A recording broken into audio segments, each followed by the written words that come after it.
The Prophet ﷺ, people were rude to him. The desert Arabs were rude to him. And he never returned their rudeness with rudeness. He smiled in their faces. He returned their bad manners with good character. And this is what he taught us to do with people.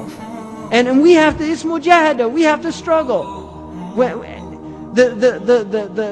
sabr is in sadmat al-ula. Patience, when the woman who was in the graveyard, and she was mourning over, and the Messenger of Allah passed by her, and he said that this is a musibah and you should be patient. And she said, you didn't have the tribulation that I had. That's how she answered him. And he just left her. Now look at the character there. He didn't say, don't you know who I am? I'm the Messenger of Allah. You can't talk to me like that. He didn't say that. He saw she was musab. She was in tribulation. He left her to be in her tribulation. He gave her nasiha and she didn't accept it, but he recognized her psychological state. She was in a state that it was not useful or beneficial to continue with her, and so he left her. This is wisdom. This is hikmah.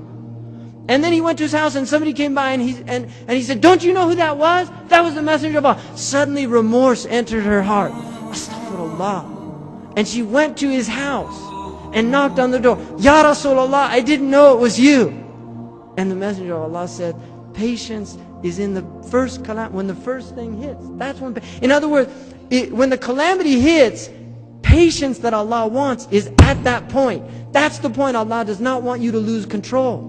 That's the point to take. It's not when it's all over you say, oh, please forgive me. I didn't mean to punch you after you said that to me. You know, I'm sorry. No, it's to stop. I'm not going to punch him because he's a Muslim. Right? I'm not going to do that. I'm not going to engage. I'm not. And that is mujahada. That is learning to suppress the nafs for the sake of Allah subhanahu wa ta'ala. Because we're here for Allah. We're not here for, and this is ikhlas, to do it for Allah's sake. Really, to do this for Allah's sake. To forgive your brother for Allah's sake. To forgive your sister for Allah's sake. Not for them. To do it for Allah subhanahu wa ta'ala. Really.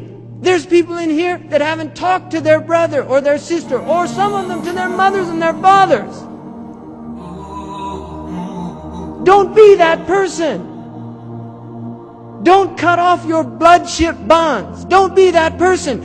Do it for the sake of Allah. And a man came to the Messenger of Allah. He said, Ya Rasulullah, asilu akhi wa yaqta'uni, u'tihi wa yamna'uni, uwasiluhu wa la yuwasiluhu. I give him, he withholds. I come to him, he cuts me off. What should I do? He said, that is silat al-rahm. That what you're doing is the right thing, and continue to do it even though he's cutting you off. That's Islam. That's Islam. And it's hard.